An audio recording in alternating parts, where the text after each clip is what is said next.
Good afternoon বন্ধুরা, সুস্মিতা সৈকত চ্যানেলে সবাইকে স্বাগত। তো আজ চলে এলাম একটা মিনি ব্লগ নিয়ে।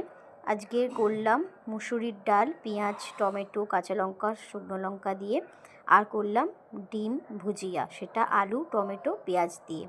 তো খাবারটা অনেকেরই প্রিয়, আমারও খুব প্রিয়। অনেক দিন বাদেই করলাম ডিম ভুজিয়া আর ডাল। সাথে পেঁয়াজ কাটতে গিয়ে আমার জীবন শেষ। পেঁয়াজের এত ঝাঁঝ, উফ, আর বলবেন না। যাই হোক, তো এখানে আমি আস্তে আস্তে ধীরে ধীরে সব কেটে নিলাম। তো প্রথমে ডিম ভুজিয়াটা আমি কড়াইতে করে নিলাম। তো এই ভুজিয়াটা করে রাখলে কি হয়, যখন আলু দিয়ে, টমেটো দিয়ে, পেঁয়াজ দিয়ে তরকারিটা ভাজা ভাজা করব, তখন ওই ডিমগুলো গোটা গোটা থাকে। আর একসঙ্গে করলে ডিমগুলো একদম গুঁড়িয়ে যায়। তাই আমি আগে থেকে ডিম ভুজিয়াটা করে রাখলাম। পাশে এদিকে আমার ডালও হচ্ছে, ডালটা সিদ্ধ হতে দিয়েছি টমেটো কাঁচা লঙ্কা দিয়ে। টমেটো ডালে আমি দিই না, কিন্তু আজকের মনে হলো দিই। তো টমেটো দিলে ডালের ফ্লেভারটা, একটু টমেটোর গন্ধটাও হয়, টকটকও লাগে, ভাল লাগে। তো টমেটোটা দিয়ে একসঙ্গে সিদ্ধ করলাম। তো যাই হোক, মোটামুটি আমার রান্না প্রায়ই হয়ে এসছে। তো এদিকে আমি ডালের জন্য সম্বার রেডি করছি। ডিম ভুজিয়া আমার প্রায় হয়ে এসছে।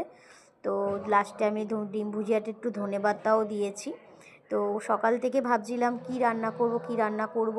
প্রায় দিনই তো মাছ খাই, মাছটা আর ভালো লাগছে না খেতে। তাই জন্যই এই ডিম ভুজিয়াটা করে ফেললাম। লাস্টে আমি ডিম ভুজিয়াতে একটুখানি টমেটোও দিয়েছিলাম ধনেপাতার সাথে। খেতে খুবই সুন্দর হয়েছে বন্ধুরা। তোমরাও এভাবে একদিন বাড়িতে ডাল আর সাথে ডিম ভুজিয়া করে খেও, খুব ভাল লাগবে। আর মুসুর ডালের সঙ্গে ডিমটা খুব ভালো যায়। তাই জন্য ডিমের অমলেট না করে একটু ডিম ভুজিয়া করেই খেও। যাই হোক, আমার এদিকে ডিম ভুজিয়া হয়ে গেছে। এবার আমি ডালটা করব। ডালটা হয়ে গেলে লাস্টে ভাতটা বসিয়ে দিলেই আমার রান্না কমপ্লিট। এখন বাজে 1:30, আমার রান্না কমপ্লিট হয়ে গেছে। তো এবার আমি স্নানে যাব, তারপর পুজো সারবো, তারপর আমার সব কাজ কমপ্লিট হয়ে যাবে। তো যাই হোক, সবাই আমার ভিডিওটা দেখো, আমার ভিডিওটা লাইক করো, কমেন্ট করো, শেয়ার করো। কিছু ভুল হলে অবশ্যই ক্ষমা করো। তো আজকের জন্য চলো টাটা, আবার আসবো নতুন কোনো ভিডিও নিয়ে। সবাই ভালো থাকবেন।